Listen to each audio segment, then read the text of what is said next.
Hi, I'm Michelle Chalfant, psychotherapist, holistic life coach, and human just like you, learning to navigate life's challenges. With over 25 years experience, I teach people how to get healthy using the adult chair model.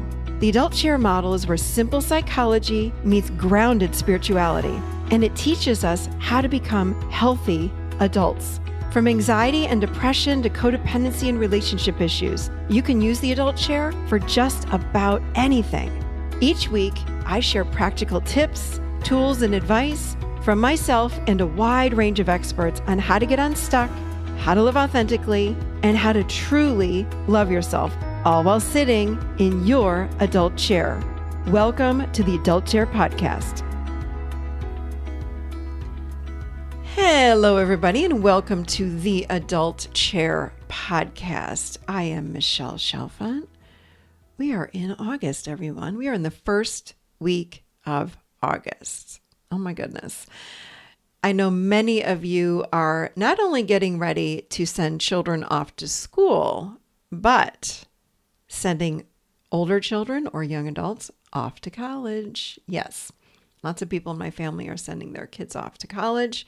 It is a bittersweet time because when they hit that 17, 18-year-old range, they kind of get like sometimes a little annoying, like they want to be so independent and it really does happen where sometimes these kids get like to the point where you're like, just get out of the house kind of feeling.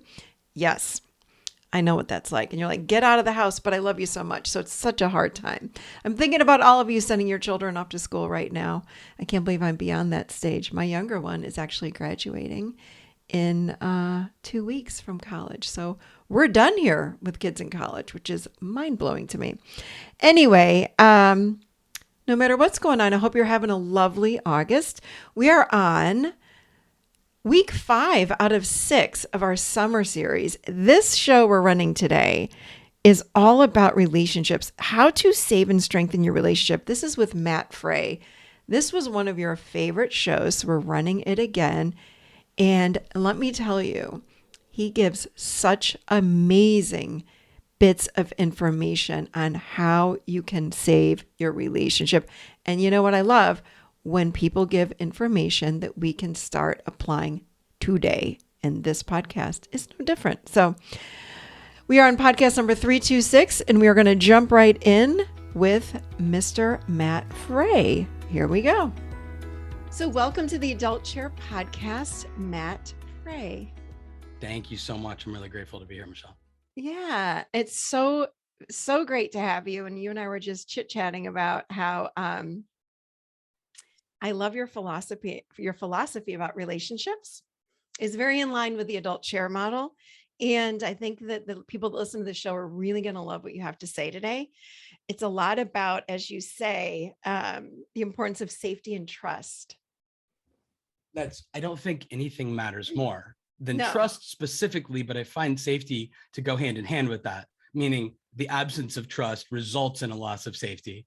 And then my belief is that people will seek safety in the absence of it. And I apply that to relationships as much as, Maslow's hierarchy of needs. Yeah. So we've got a lot to talk about. Relationships, I think, are definitely a hot topic on the Adult Chair Podcast, no doubt about it. But I would love to let people know about your story. Like, tell us about your story. You have a really fascinating story, and and how this book came to be. So start us out. Thank you. I don't know. It seems so regular to me, but perhaps what I did after my marriage ended is the thing that's unusual. I perceive myself to be like a regular guy. And I know that that's not fair because we have a lot of like diversity in this world. And I don't mean, I perceive myself to be like the statistical norm. I don't know that that's true, but I think it is based on feedback over the last 9 years of this work and writing for public consumption. But my marriage ended and it was really unpleasant in 2013. And we'd been married for 12 years. Mm-hmm. And at the time, I really thought that I was sort of being treated unfairly or thought of unfairly. I thought she was misinterpreting my intention or overreacting to the things that I did. That was just my default sort of belief about how she was behaving in the relationship. And I really thought the problems we had were less about anything I was doing and more about how she was interpreting it. And Right. she left, and it was the most difficult thing personally that I'd ever encountered in my life. It was my first real taste of, I use words like brokenness, darkness, Yeah, yeah, yeah. but it, perhaps it could be trauma. And I don't like saying that word because of the hardships other people have endured that I think most of us would agree are infinitely more traumatic than divorce. So I'm Well, not trying to compare those, but relative to my life, I believe it was the most traumatic experience, and you can only know what you know. mhm. So I'm like, wow, this is really hard. And So it I was feel shocking, like when she said, "I want to leave, or I want a divorce," and left.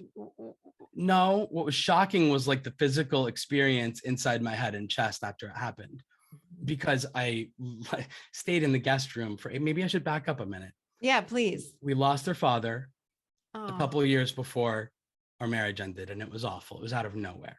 Mhm. Right. And as you well know, traumatic events like that can sort of like be the straw that broke the camel's back. But I didn't know things like that back then. And I thought of my wife's inability, sounds so horrible, and I apologize to every person who's lost somebody or has suffered from someone like me in the past. Truly, I thought she was allowing her grief to like usurp the importance of our marriage and family. And I Mhm. don't mean that right away, but I mean Mhm. that like in month 10 or 11 or 12. And she was so different. She seemed so different to me, not the woman that, I'd married. I had just no respect, no understanding of what she was going through and how I'd contribute to it leading up to that. Yeah. And so I really believed I was like something of a victim in this, that I was being treated unfairly, that it was a decent guy and that she was acting like I wasn't. And I'm like, Mhm. I'm the same person that you said I do with, 9 years ago, that you got together with 12 years ago. I don't Mhm. understand this. And so I was really angry when she left. And I felt something akin to betrayal. And I made it all about me, as Mhm. so many people do. Mhm. But the beautiful thing that happened was I started writing about it for public consumption. The story that I tell in the book is that I drank a little bit too much one night a few months after my divorce, and I was really miserable, and I called a phone-in therapist courtesy of my company's HR department back then, and as the only time I'd ever had like an individual therapy session, which I probably could use a heck of a lot more of, and certainly could have back then. Mhm. And she just said, you're a writer, so why don't you start writing this stuff down? And I think the adult thing to do is get like a private journal and write and do that work. And there's a lot of Mhm. value in it. But because I'm me and a little bit juvenile, I put it on the internet. One thing led to another. And the beautiful thing that occurred, the miracle that I couldn't have seen coming, was the feedback that I started to get when I was telling these stories, particularly when I started to get a little taste of humility and start to ask Oh. questions. I healed a tiny bit, as time and space does. And I Mhm. started saying, well, what might I have been able to understand or do differently that would have mathematically resulted in like a different outcome? And that's when like the real work began. And that's when people started writing back and saying, wow, Matt, like this is exactly how it looks and feels and sounds in their relationship. And they really appreciated me sort of like playing out. I would write the truest stories I knew how to tell about what I believed and what I felt in a fight in the kitchen, or in some post divorce disagreement with my ex-wife, anything. And there's so much power in that I'm not alone experience, that I'm not the only one that feels this way. And I've experienced it before in music, in film, in books. And it Mhm. is so powerful. And the Yeah. fact that I was now somehow part of a chain of events that were helping other people have that moment really motivated me to get serious about not being some jerk that just was like, being a cliche, being like the divorced guy that was like blaming everyone else but himself for how bad he felt, and trying to write like sardonic, dark comedy stories about it, which was how the blog originally started. And it really turned into this serious mission to try to do something positive in the world from a Wow. relationship standpoint. And it had to begin with me understanding what I'd done or not done that I should have. And I believe over these 9 years that I've gotten some clarity about what some of those things are. So I'm thinking back about when you change, like, so you're putting out there really, I'm a victim. This is what my wife did. This is why it ended, all this. It probably wasn't as awful as it sounds, but thematically, that was certainly how I felt on the inside when this was all starting. Yeah. Well, I'm sure the ego was bruised, like, oh my gosh, my wife left. This is crazy. She's the one that changed. But what I hear is that something happened to kind of humble you based on feedback you were getting from people. Is that what happened? I can't remember that part of it. I think truly I might have chose decency all on my own. I don't want to like be patting myself on the back here.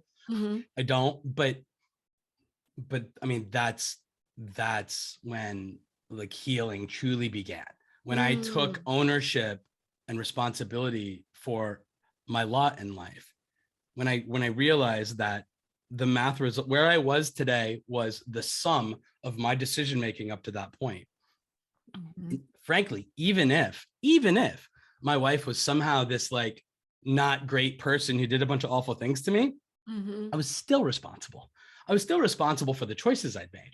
So like we have to be responsible even when we choose an unhealthy or toxic partner to a certain extent. I don't mean to victim blame for people who deal with abuse and negligence. Yeah, no, I agree with you. Yeah. It's about owning your story, owning your choice, even if it's a horrible one. Like you said, I'm not a good, people that listen to me know, like, if you're in an abusive relationship, leave. Like there is no, leave. But we got to take responsibility. So that's like powerful. That's probably where everything, what caused that? I don't know. Maybe books. Yeah. Books might be my best guess. Books and articles and conversations with friends, particularly female friends who I don't want to make it so like gender specific because that's not fair because it's not always true. But my female friends, I think particularly had a much higher caliber of relational skills than my male friends did. And so talking to them, particularly the married ones, would have unearthed, nuanced pieces of information and insight that I didn't possess at the time. And now, because it's been 9 years and I live and breathe this conversation all the time, I might be conflating things and misremembering. But that's my best guess. Some combination of books, articles, my memories. Yeah. And I truly, the one thing I will say, in my defense always, I really have always tried to be decent. That's true. And that was actually the great miscalculation in my relationship. This idea that because I was always trying to be decent and never cause harm, that she should somehow never feel hurt or betrayed or any of the things people feel in their relationships in which trust is slowly eroding, safety is slowly dissipating. I had no frame of reference or respect for that idea at the time. And it's the greatest discovery of my life. It's the most important thing I've ever learned. Yeah. Because your book is very good. I have to say, I really enjoyed it. So you talk about that we accidentally damage our relationships via habits that we honestly don't know are harmful. This is how good people end up being bad spouses. Talk a little bit more about that. As sort of I just implied, when you think you're a good person, it's so easy to not accept responsibility for harm that's being experienced by someone else. So I was constantly defensive, like defending myself against what felt like an unfair attack. And I just think that's a really unuseful way to think about it. And in the context of the coaching work that I try to do today, I try to keep things really, really simple. And I focus on two things that I call habits. I don't know that they're technically habits, but I think thinking about them as habits is the helpful way, because I don't want particularly the men that I'm working with to feel judged, to feel as if I'm saying they are like lack character or decency, or that they're broken and need fixed, or that they need my help somehow. That's awful. I don't. I suggest that good people have habits, things they do on autopilot in their blind spots, and then they fail to even see because it's invisible to them. Some of these things that are inadvertently causing harm. I believe that's the story of how so many good people have unhealthy relationships, usually not overnight, right? It builds up over 5, 10, 15 years. It's the slow accumulation of trust erosions. And I feel like so many people struggle to put their finger on what's happening. And to me, it's because because it presents so small in an isolated moment. And we need to learn how to think of these small moments as like this systematic or systemic problem, so to speak, that if we don't like nip in the bud, not dissimilar from smoking or unhealthy eating habits that will result in potential, negative health consequences down the road. I think it's the same. I think it's the same sort of problem.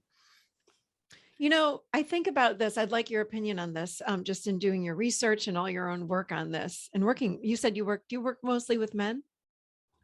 Yes. Okay. My audience, I think, is predominantly female, as is just they digest relationship content at a much higher rate, sadly, than men do. But the guys tend to like hire me to work in like a coaching capacity. Men, we all need somebody. So I love this.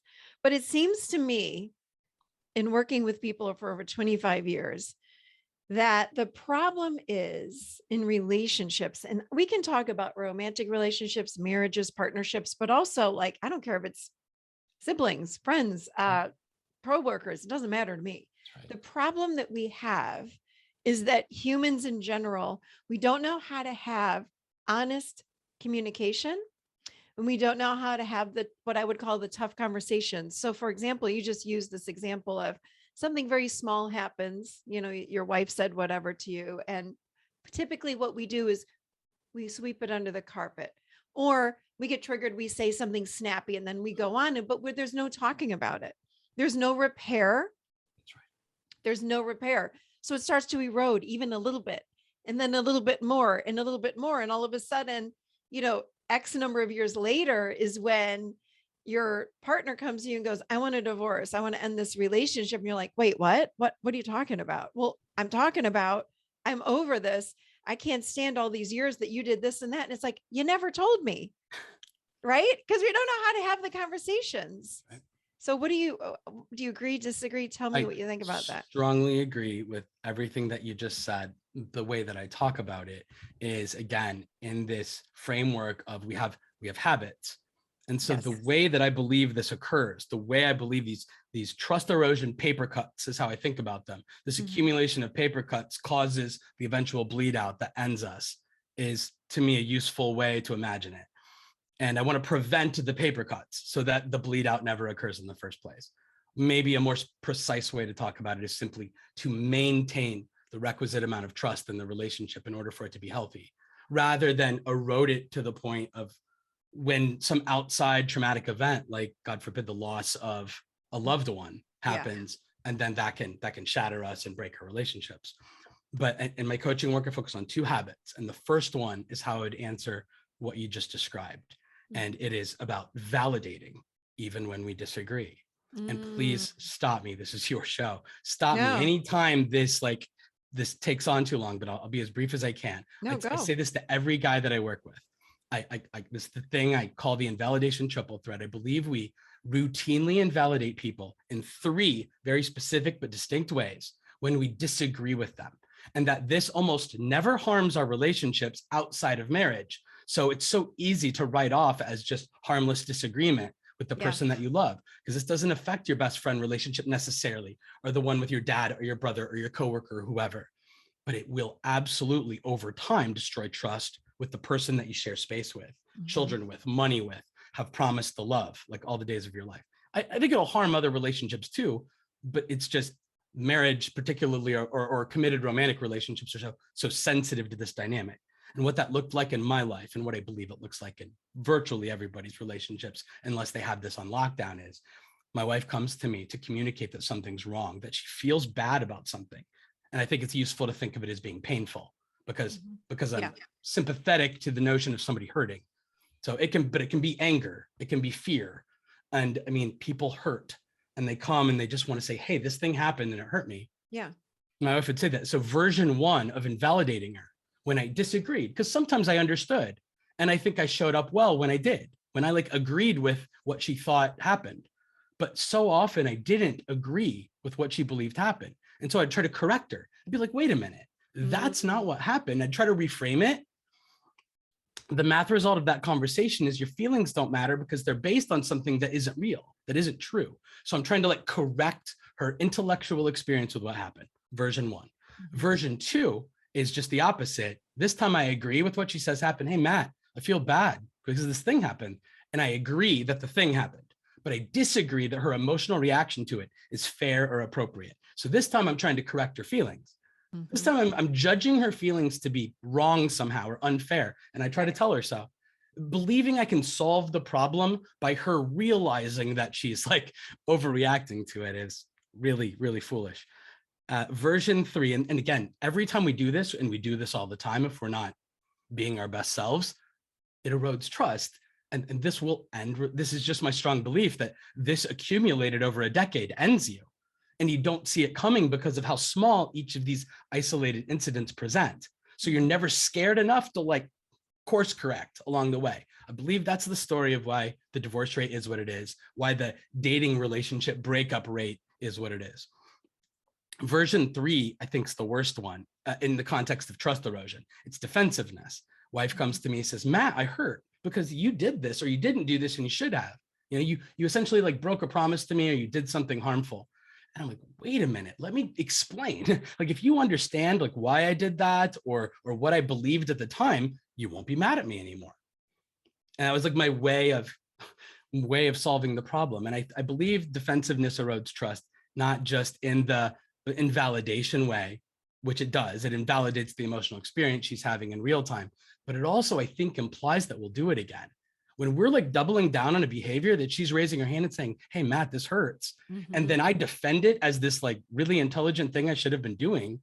I believe she has every reason to think I might do it next week, next month, next year.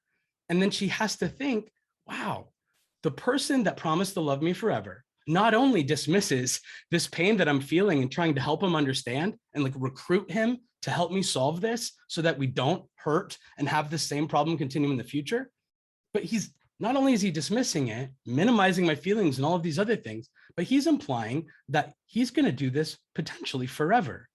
And how can a human trust someone or feel safe with someone where the implication is that I will always, and this is exactly what I implied in my invalidation habit with my wife, that whenever I disagreed with her, I would always choose what I believed, what I felt, or what my like intentions were in the context of defensiveness. Yeah. I will always choose those things over her.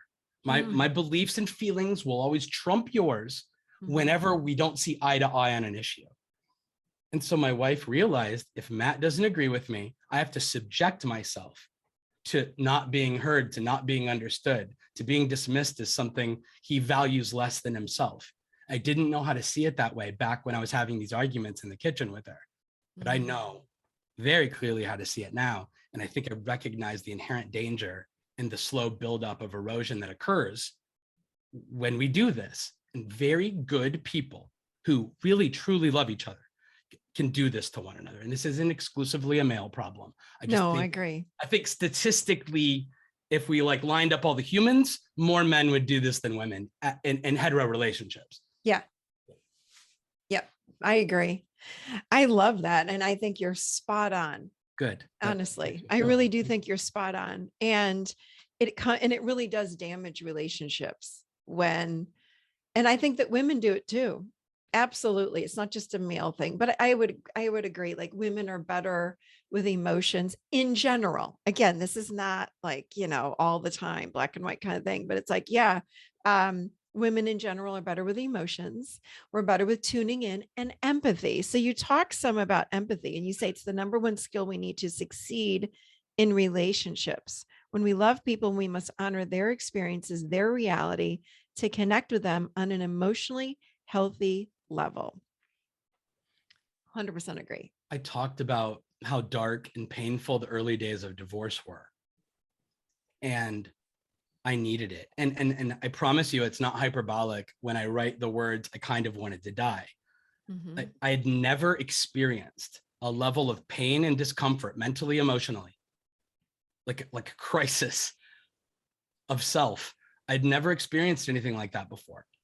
And when that happens, you're scared that it's never going to go away. You're like, what if this is my life now? What if my daily experience is this?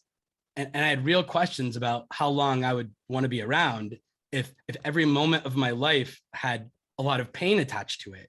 Mm. And when I realized what I was thinking through, I was not a threat, I don't believe, to ever like self-harm, but I finally could empathize finally with somebody, because I always thought that was so silly, that I always thought it was so ridiculous that people would like hurt themselves or end their lives. It seemed so tragic and senseless to me.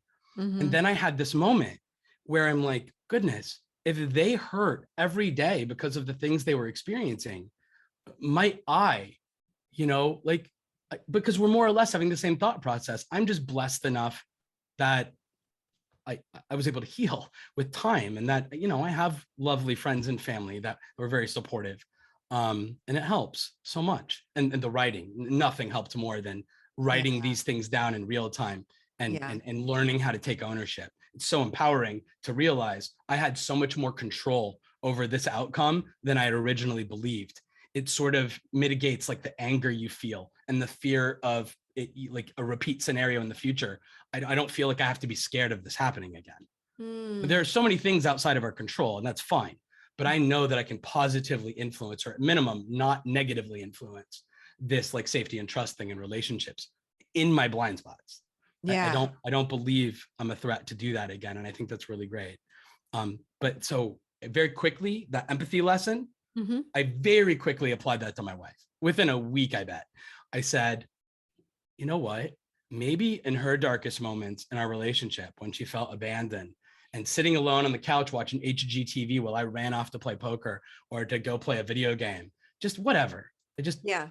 all of those times she felt alone in the marriage, perhaps her level of pain and fear and just feeling awful inside, and anxiety, insecurity, felt just like I'd felt. And I'm like, Mm. if she is experiencing the same degree of like pain that I feel right now, it makes so much sense that she would want to escape and go live a life in which she didn't voluntarily subject herself to my BS and then feel those bad things. I get it. It turned what felt unfair originally into this really wise, self-respecting, self-loving thing that she did for both herself and our son. Because I Mm. want her to be her best self always, for sure. Mm-hmm. On my worst day, I didn't want anything bad to happen to her.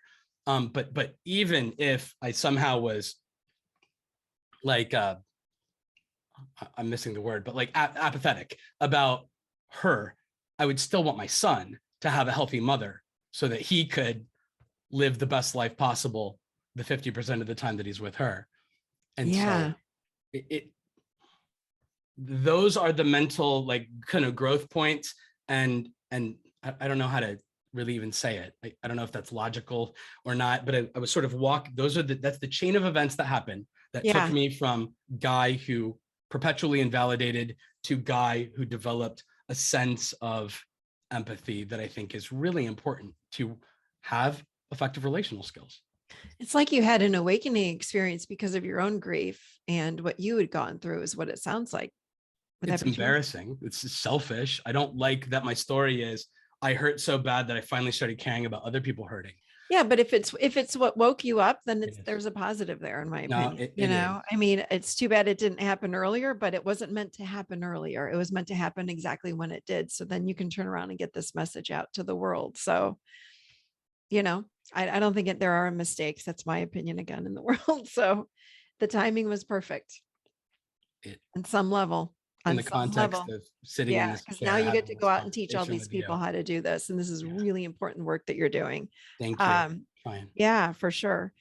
It's just sad because I think that as little boys, as they grow up, they're not taught to sit in the field. Little girls are, if they cry, that's okay. And then little boys is like, boys don't cry. There are all those messages that are just in our society that say, boys don't cry, boys are tough, it's like every baby that's born, if you're a boy or a girl, they both cry, they both have emotions. And boys somehow get walked out of it or turned out of it or tuned out of their emotions. So I love this message because I think there's a men's movement happening right now in the world, thank God. And it's really, really bringing men to the table, the emotional table, and really having them start to feel their emotions and be real and take responsibility and own their lives and show up in relationships in a much healthier way than they had before.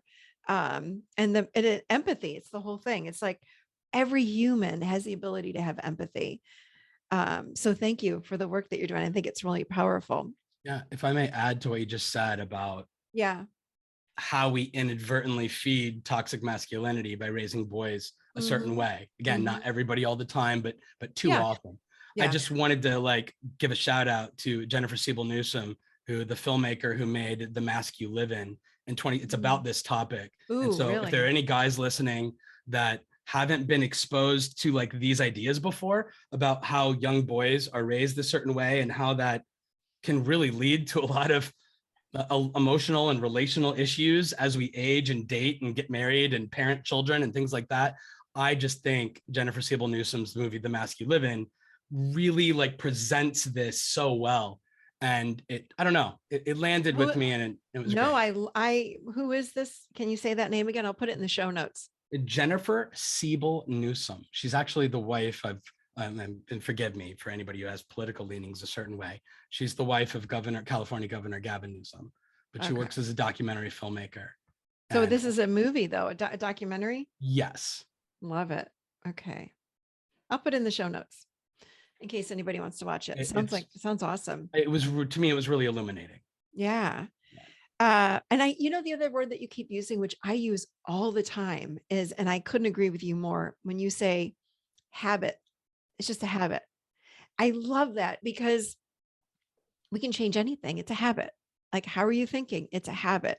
How are you showing up? It's a habit. Just change it. And I don't mean to make things sound so trite, like it's so easy. It's not easy to change habits. But another thing you say is that your response patterns are habits that you can change. Forming better habits starts with self-awareness. So talk about that a little bit. So the way that I think about it and the way that I talk about it with clients is once you associate invalidation with the erosion of trust, then you can make the conscious decision, to validate.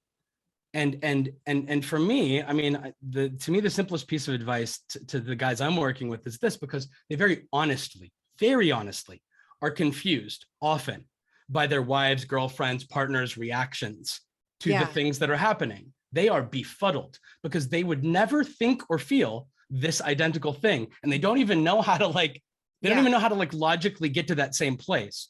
Yeah. It's not the same. But instead of this invalidation thing that we do, where we try to correct people's intellectual or emotional experiences, can we get to work on understanding why that person has that it's fine. It's fine that it's different, but understand it, because that to me informs habit 2 in my coaching work, which is rooted in the idea of consideration. Consideration has 2 spokes. One is I remember always, perpetually, vigilantly to calculate for how my partner will feel by the things I do or say. I'm not going to allow them to experience harm or disrespect or an absence of love in my blind spots. Oh, I love that. I'm going to take responsibility for that. It's your job. Yeah. It's your job as the partner to really sit and protect, make sure trust, safety, all of that. I love that. Sorry. So, right. It's not just the obvious things that you're not doing to cause harm. That's not enough. Yeah. There's all these accidental things that cause harm. Yes. And once we learn how to validate, then we learn how to consider that all the time. And so the second facet of consideration is not just the mental habit, but the ability to be accurate about it. Because if we're wrong, if we don't guess correctly about what our partner needs from us in a given moment, well, then we're still not showing up effectively for them. So it's not just about remembering to consider, but to do it in a way that equals truly feeling loved. Like the other person has to experience, I feel loved when this happens. Trust increases in this relationship when you respond this way. And so that's, to me, and I want to be so good at consideration. You don't have to be that great at validation when you consider all the time, because there's not going to be a lot of complaints about your behavior. You're right. Right? You're going to be sort of preemptively eliminating these little pain points that happen in relationships when we are excellent at consideration. And so when I hear something that I'm confused by, Mm-hmm. and this applies across the board, this Yeah. applies to Yeah. differences of opinions and like socio-political conversations Yeah. and all sorts of stuff. But in the context of relationships, if I'm confused about something my partner's saying, I love the opportunity to learn this new nuanced thing. Situation X results in her feeling this bad thing. And here's why. It's unique to her. Everybody doesn't feel this way. I don't feel this way, but she does. Yeah. And now that I know this, next time situation X pops up, next week, next month, she can trust me. I recognize it and she can trust me to show up more effectively because I now identify the threat on her behalf, same as she does. I don't feel it, but I care enough about her to like vigilantly be on the lookout for the things she may experience as harmful, even if me, myself, are not harmed by that same thing. And even if you think, by the way, let me add to that, that it's ridiculous, like you said before, that she feels that way. Well, this is ridiculous. Why would you feel that way? Those opinions need to be kept to self. Like, it's our reality is our reality. We can't help, it's like something's triggering us. We have an emotion that comes up. We need our person to be with us in that and not talk us out of it. Tell us we're wrong for feeling that way. Tell us we're ridiculous for feeling that way. We need someone to be there in it with us. But the other thing we need, I've said this before, we can't expect our partners to be psychics, right? So also let's say if I'm in something and I need my husband to do something, whether it be sit with me, say something, sometimes I do want his opinion. It's my job to let him know what I need, but also he can ask me, what do you need? What do you need from me right now? I can tell you're in a bad place. What do you need from me? I need you to sit and I need you not to say anything. I remember saying that to him years ago and he goes, oh my God, you don't need me to fix it? I said, no, don't freaking fix me. Like it makes me want to slap him when he tries to fix me. For me, Michelle just needs to express, but that's what I need. Someone else needs something else. So each partnership is so unique. We have to get great at asking, what do you need? And sharing what we need. And when I remember working with couples and I'd be in session with them and they'd go, whoever I'd be working with, well, so-and-so should know what I need. We've been together for 3 years. We've been together for 20 years. I'm like, they should not. Absolutely not. Because we're emotional beings and we're changing all the time. So-and-so should not know what you need. Now, that might be a typical thing. Like typically you like me to do this, but you know what? I still say, please share. What do you need? What do you need? Etc. Tell me, what do you think about that? I do. Although the first time we do approach one idea differently, I am sympathetic to the wife of 20 years who feels invisible and unknown to her husband. Yes. And there's a caveat there, if she has explained to the best of her ability, yes, many, many, many times that this thing hurts me, that this behavior or this incident, I am really sympathetic to that. And I understand how small and unimportant a human being can feel when it's like, when that's the response from their husband. It's so many husbands I talk to, it's like, I don't know what to do. And I'm like, do you understand that condition is in itself offensive to your wife, that after 2 decades together, you're not sure what sort of gift she would like for her anniversary? You're not sure? Like all these things. And yes, I agree. And I want to say, I agree with you on that. There are nuances, of course, in this. Again, it's not so black and white, but if you're going through something unique, let's say you've been married for 15 years and your parent dies. You've never gone through that before. You might not know what you need, and your partner may not know like your wife. What the heck? She was in grief for almost a year. When we go through something unusual, it is our job to share, like, I really need help with this. And it's our partner's job to show up and say, I've got you. More than anything, as a human being, I want to know that person I'm in a relationship with has me, has my back, knows that no matter what, I may not understand, like you said, or agree with you, but man, I've got you. You can lean on me. And that's when we can be vulnerable. Intimacy improves. I mean, we can get into sex talk, but it's like sexual relationships improve when you feel like you can trust that person and they've got you. That's right. Yeah. Do I have a couple of minutes to talk Yeah, about? go. Well, so many guys, going back to validation, they don't know mechanically how to validate, because to them, I've had so many guys say this to me. So many guys say, Matt, it sounds like you're advocating just agreeing with your wife. You know, the whole like happy wife, happy life thing. They're like, but I don't agree with my wife. In these moments where you're asking me to change my habits, I don't know how to do that because it violates my sense of, you know, intelligence and justice. Yeah. And that's where I'm like, guys, you're conflating the idea of agreement and validation. They're not the same. So I offer this thought exercise that circles back to what you were just talking about having your back, being safe with somebody. Yeah. And the example I offer is the thought exercise I personally used to overcome my invalidation habit. I don't know how I thought of it. I just did. And I don't know. I please challenge it if you think it's silly. No, let's hear it. But I referred to it as the monster under the bed theory. And I imagine my son wakes up in the middle of the night. He's 13 years old today, so he's not doing this, but he used to be 4. And when he was 4, he was a threat to wake up at 1 or 2 in the morning, freaking out hysterically because he was afraid of a monster under his bed. And if I am operating on my default setting 10 years ago, I walk into that room, I ascertain he's upset because of a monster under a bed. That's why he's crying. That's why he's feeling fear. And my inclination is to try to convince him there isn't a monster under the bed. Yeah. And in that disagreement about what he believes versus what I believe, I'm going to try to sell him. I'm going to try to like win the battle of ideas with him. That's my methodology for fixing the situation. I'm going to be like, dude, there isn't a monster under the bed. You're being, you know, you're totally overreacting. You're wrong. There's no monster. And so, and I might say something really gross, like, you know, toughen up. There's no monster. You know, might do the like boys don't cry thing, like go to sleep. Everything's fine. And I tell every client that I work with, I think there's some really important facts to pull away from that. One is if there was like a courtroom official in the room, a judge, he or she might say, dad's right. Like dad wins the like factual argument here. So you can be right.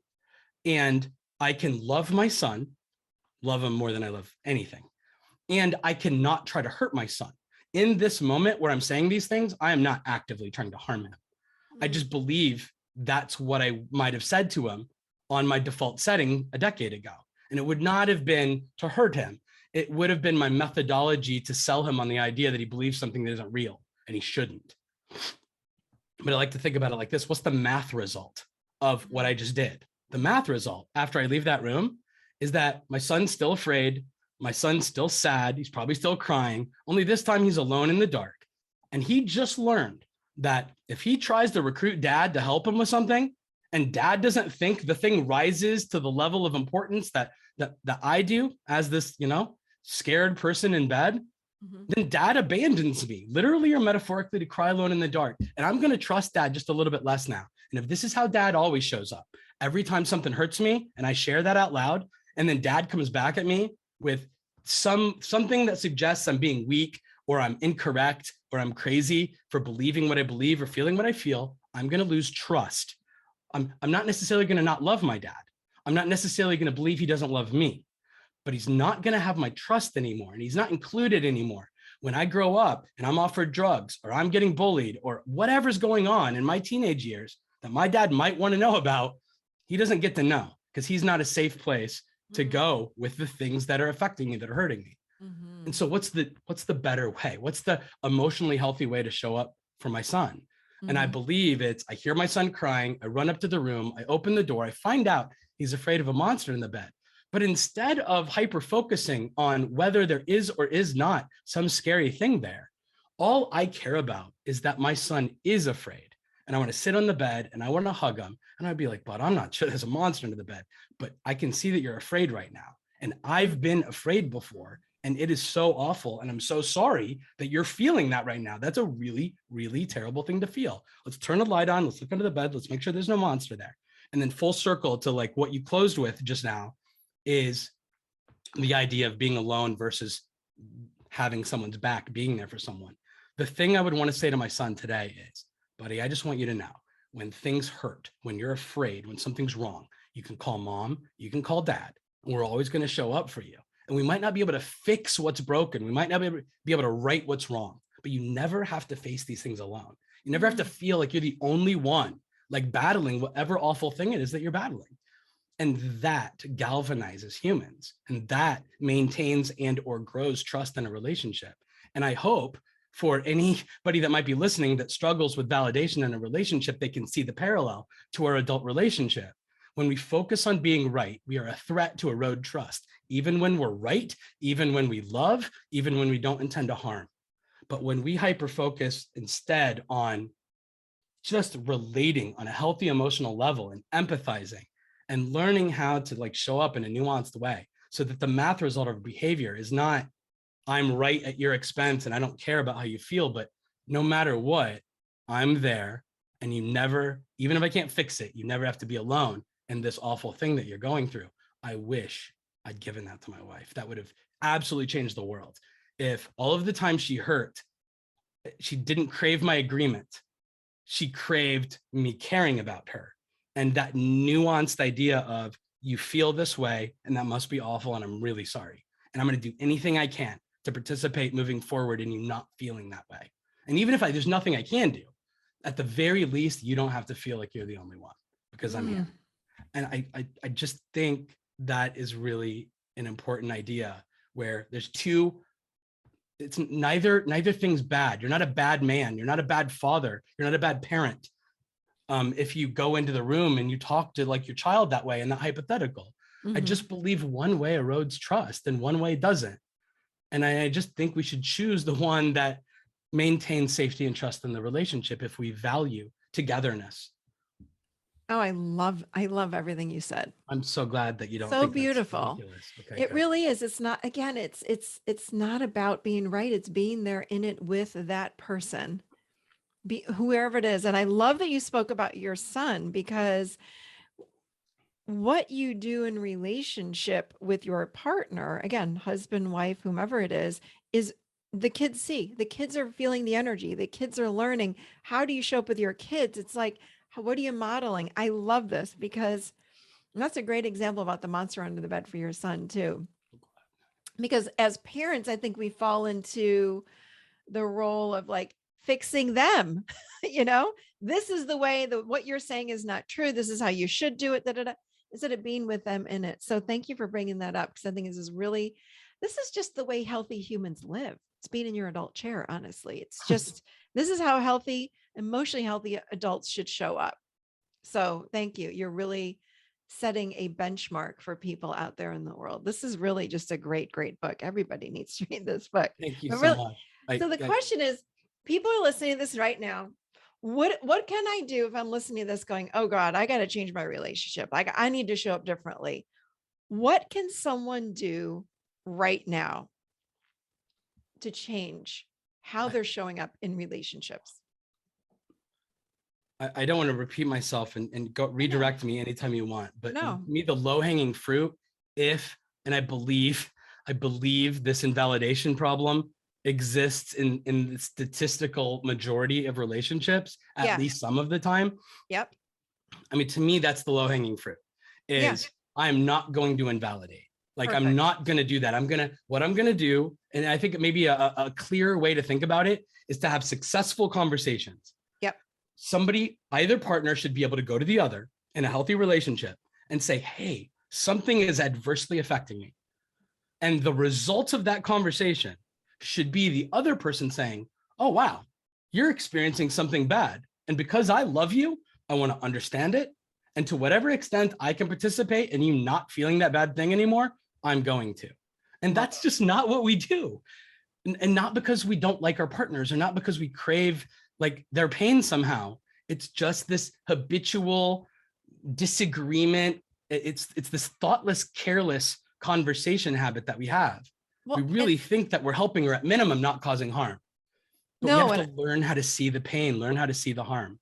I love that. But what do you do if you're triggered? I'm thinking of some of my clients. I'm like, okay, what if someone is really triggered by what their partner is saying and they can't do what you're saying? What do you do then? I would refer them to somebody smarter than me, a clinician. I'm just a guy that like tries to help people think about these things in a slightly different way than they've been thinking about them before. And No, I'm just I saying, like, don't what know that I if have I'm prescriptive triggered? advice for that. So if you and I are in a relationship and you come to me, or I come to you and I go, oh my gosh, Matt, this happened to me, and da da da da. And maybe I say something like, the way your father talked to me when we were at dinner with him a week ago was really rude and I don't like it. So I might be saying something to you that's triggering because it's your dad. Yeah. So how then, what do you say to somebody then that like, how are you going to come and be with me in this and really hear me because it's your dad?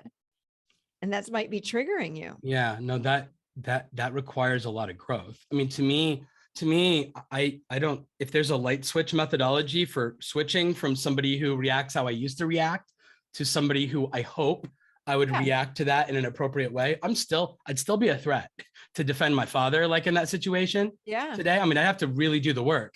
But I really believe I would disassociate my feelings about it in the same way I disassociate my opinion about whether there is or is not something worthy of being, my son being afraid of the monster thing. That's what I keep coming back to in these conversations with like the guys that I'm working with is just keep remembering when we try to argue about whether the monster's there or not, we inadvertently erode trust in a relationship. And when we don't worry at all about whether the monster's there, I mean, hypothetically, if there was actually a monster there, everybody understands there'd be a problem and we'd have to get there. But within the framework of there isn't a monster and a child is afraid of something that isn't real or isn't there, I should say, it's real to them in a fear way. I care that my relationship partner experienced pain.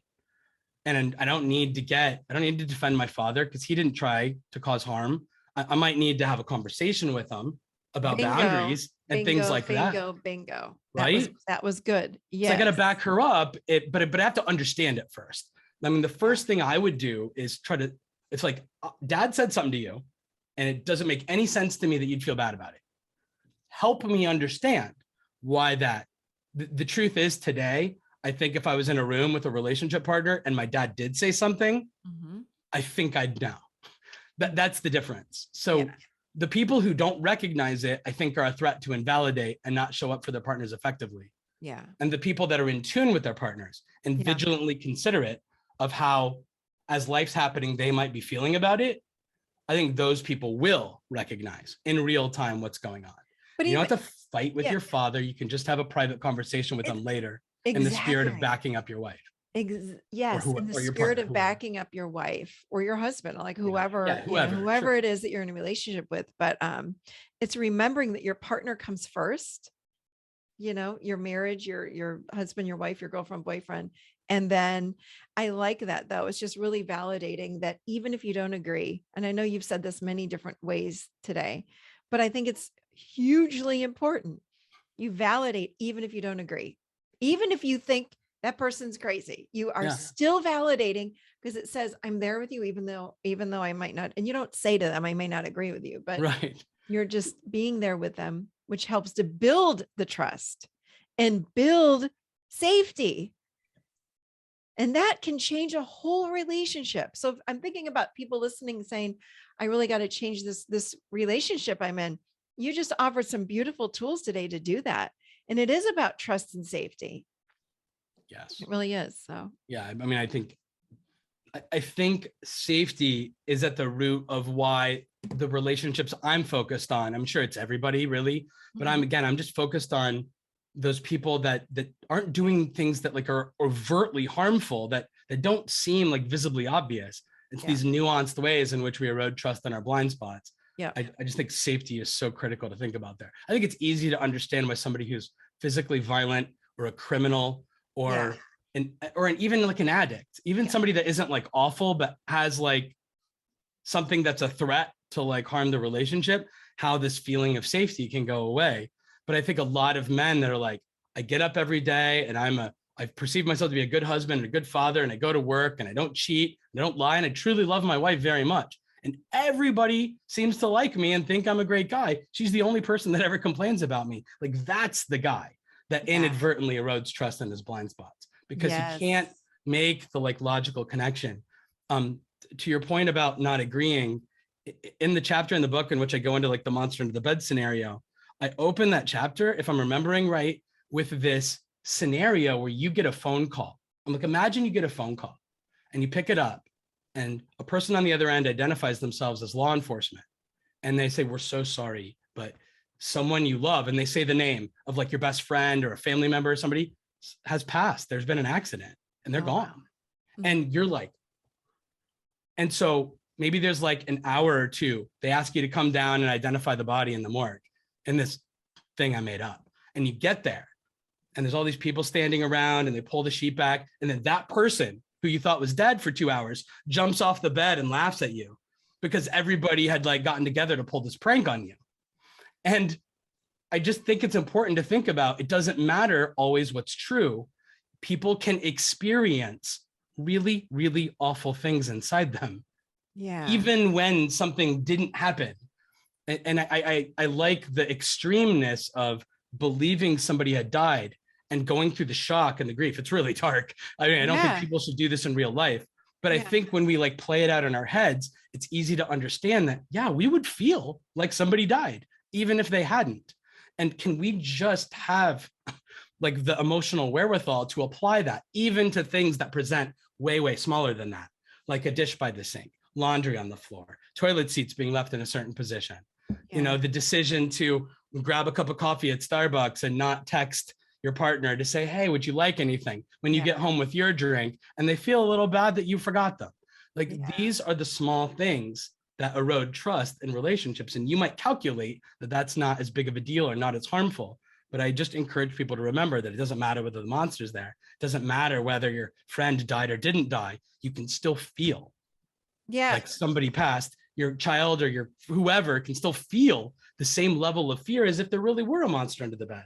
And so if we want trust with that person, how we respond to that is everything. So you've talked a lot about empathy, and I agree. Do you feel like you can teach someone empathy? Do you coach men on how to be more empathetic? I think there's probably some nuances within like mental and emotional health that I don't understand. But the way that I would try to do it, I think, is just to do those like perspective shift, like thought exercises. Mm-hmm. And I often ask, you know, when's the last time you thought about crying, or you felt afraid, or you were really angry, or just anything at any point in your life? Can you recall a time in which you experienced this? And most of the time people have a story. It's scary when they don't. Then, you know, you worry about like sociopathy and things like that. And again, definitely not qualified to like help anybody with something like that. I mean, everybody has the ability to feel emotions. I believe we all have the ability. The problem again with humans is that if we weren't raised in households where we are directing our attention and our awareness back to self and to those emotions, we don't really know how to do it. It's like saying, hey, go speak French. It's like, well, I've never spoken French. How do I speak French? Well, just do it. It's like it's a slow process. So I want to say to people listening, I believe that if there's a will, there's always a way. And learning even just to tune in when when you're sitting with your partner and they're having an experience, tune in and get curious about what's happening in your body when they're having their emotion or when they're sharing their story. Even you might notice a very slight knot in your stomach or knot in your throat. Just start tuning in, and that will then start helping you to tune into your own emotions. You might not even be able to label that it's sadness or grief or whatever. You're going to start noticing, I'm feeling it in my body. Many people feel it in their body first, and then they start to be able to articulate, oh, it's this. I got it now. So just a little food for thought. Yeah. The way I think I would specifically talk to a guy struggling with anyone, but again, it's almost always men on the other side of these conversations from me, is we get stuck in our heads about whether there's a monster there or not. Yeah. And since we don't believe it, we're like, it doesn't make sense to feel fear. When our wives or girlfriends or whoever, partners come to us and they say, this thing happened and it hurt me, our brains say, well, that doesn't hurt. Like that incident doesn't hurt. And I ask them to reverse engineer it a little bit. I say, okay, can you just identify the emotion that they're having? Is it anger? Is it fear? Is it sadness? And can you just relate on that level? And that's why I ask, like, can you remember an incident in which you felt, insert bad emotion, negative, I don't want to say bad, negative feeling emotion here, something that's unpleasant for you. Mm-hmm. And so you remember being sad. Okay, well, right now your partner's sad because of this thing that happened. And if you can just care that she's experiencing that thing that you remember that's so awful to feel, and just deal with that rather than getting hung up on whether she should or shouldn't feel it. I don't know, like, to what extent you'd co-sign with that idea, but to me, mechanically, no, I like that. That is how I think about trying to relate to somebody where I'm not having the same organic experience they're having. Yeah. But it's so important to me that they not feel abandoned while they're having it. That's the key, not to abandon them in that experience. This is such good stuff. Thank you. Thank you. So where would people find you, and what do you offer, programs, anything like that? Share with the audience, like all your things. We talked in this conversation about the things that I talk about in coaching conversations, and I would never come on your show and suggest that people should be working with me when they're listening to you. They should probably be working with you. If you are actively coaching today? Do I still see clients one-on-one? Are you still seeing clients? I don't. Okay, then I feel less guilty about it. Okay. No, I have my attention. I have a coaching certification and a membership. Yeah. I have a bunch of other things that Yeah, okay, fair enough. Then, because I wasn't going to like hawk my coaching service. Hey, I think you should toot your horn and really own. Let me invite you, Mr. Matt Fray, to own your stuff, because you're very good. So that's really let me coach you right now. I appreciate it. Like, own it, man. Like, you've got good stuff here. People should totally sign up. And what do you offer? Coaching? Yes, we do it via Zoom most of the time, sometimes by phone, and as few or as many as the person derives value from. Yeah, I would never want anybody to talk to me if they didn't find it useful. But a lot of the people I talk to do find it useful, and I imagine some do not, and we don't talk after that, and that's fine. I'm not probably for everyone, but for anybody who showed up in their relationship or actively shows up the way that I write about, the way that I talk about, we tend to have a lot in common. And so my path to like today is useful for them. Mm-hmm. They try to like emulate, like, that same path can sometimes be useful for them. Yeah. My home on the internet is simply matthewfray.com. That's Matthew with 2 T's. Mm-hmm. And my book just released in North America on March 22nd, 6 days ago, which is really exciting. It was the first time anything like that had happened. This is How Your Marriage Ends. And then we release in the United Kingdom on March 31st, and then some other countries coming up like Germany and the Netherlands and Italy. What about Australia? Very exciting. It might be in Australia on March 31st as well. Okay, good. I'm not 100% certain. I would have to confirm with the publisher. Okay. But I do know that Australia was included in that business relationship with that publisher. Awesome. Good. Because I read the book, and I think it's a great book. People need to read this book. It's a good one. Thank you. It's really all right. So we're going to add your website to the show notes, and on there they will find, if they do want to coach with you, they can go to your website and find that as well. And the book is it on Amazon or just on your website? It's everywhere books are sold. Awesome. Yeah. Everyone needs to go do that. Thank you so much, Matt, for being with us today. This was a great conversation. And thanks for all you're doing for the mostly men in the world, but everybody in the world. Yeah, thank you so much. It was a pleasure to be here. Thank you. All right, you guys, I hope you enjoyed that show with Matt. I'm putting everything in the show notes. So if you have any questions about where to find him, head on over to the show notes. And that's about it. I will see you guys next week, sitting firmly, super glued, right here in my adult chair.